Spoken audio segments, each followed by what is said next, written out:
Vivo V60 একটা phone এসেছে, এটা সার্ভিস সেন্টার নিয়ে গেছিলো, মাদারবোর্ডের কস্টিং বলেছে। তো আমরা এটা এবার রিপেয়ার করে দেখাবো কীভাবে কী করা যায়।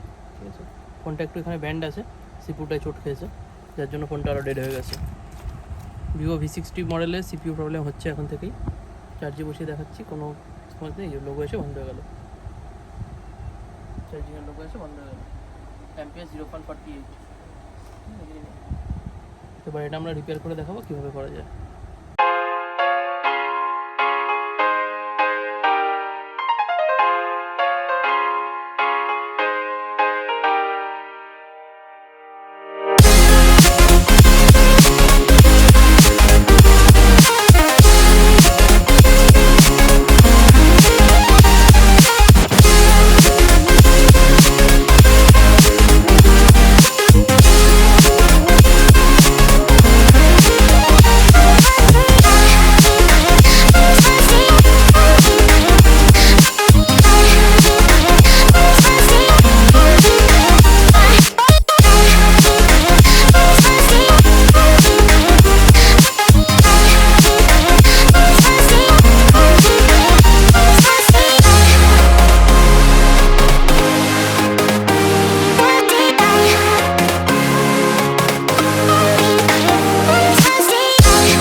Invincible.